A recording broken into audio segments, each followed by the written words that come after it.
Hi, I'm Dan Parson, Remax Pinnacle. By now, in all these videos, in all these trainings, hopefully, you know my name by now. Couple ground rules. The biggest one.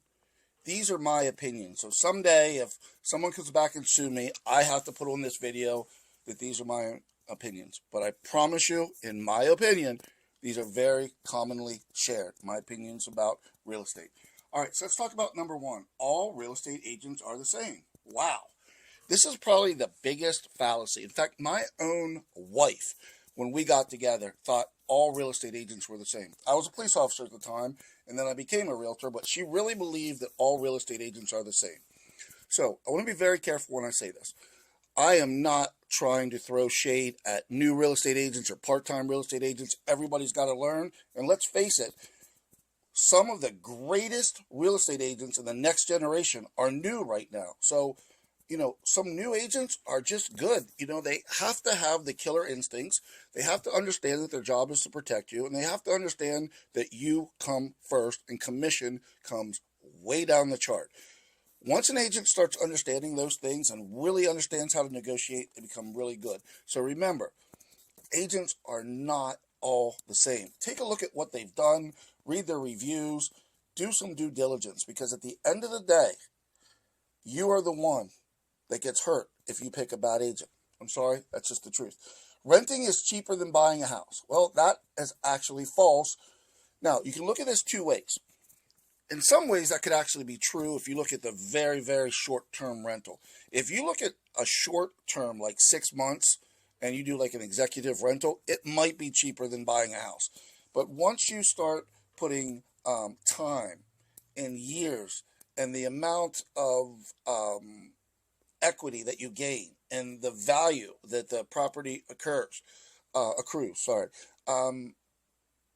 buying way outweighs renting. Short term, you might get away with lower cost renting.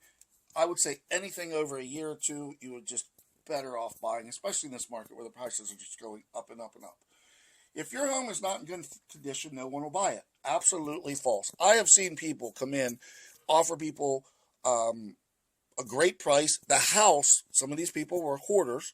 One of them was just incredibly bad. I don't even want to go into that. The lady did not leave her bed for years. It was just nasty. But people will come in and give you an offer, and they will handle taking care of everything. So please don't think because you have a house that has some clutter, or you have some repairs that are needed, or maybe you were a hoarder and the house is full of stuff, or maybe somebody you lived with was. Don't worry. It's okay. Everything can be sold. And now, more than ever, people will look at that opportunity. All right? Here's a good one. Real estate agents are not necessary. Well, that is true.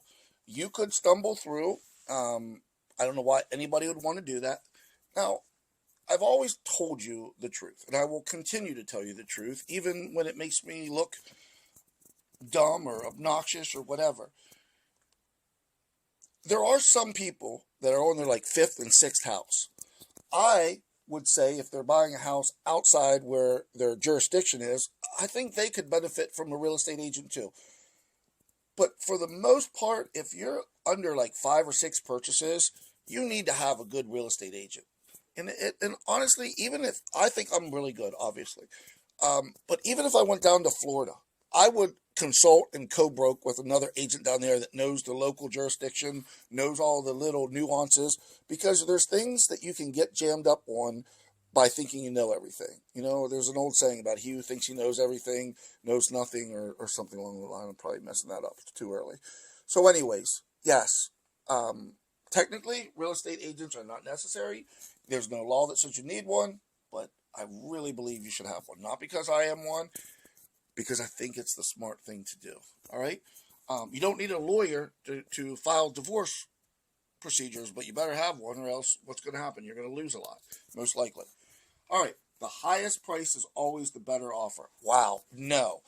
I can't begin to tell you around COVID, there were some agents that were purposely like just putting high offers on there and sneaking in a loan to value percentage, and the house would never appraise, And then here's what happens. So think about this. I'm going to take you through this timeline very quickly.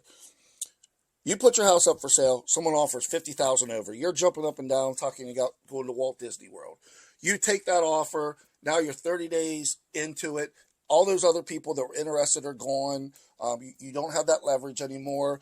And now the property does not appraise for full value. And in that contract, there was a leverage clause that said if it doesn't appraise for everything, the buyer can walk.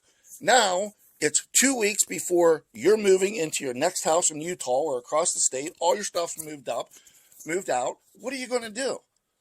9 times out of 10, they would come back and settle for a much lower price, and it was just a gimmick to get the buyers under agreement and then take advantage of the sellers down the road. So you have to be very, very careful that the offer that you get is an offer that you can hold them to, that you have enough leverage to make sure it goes to closing.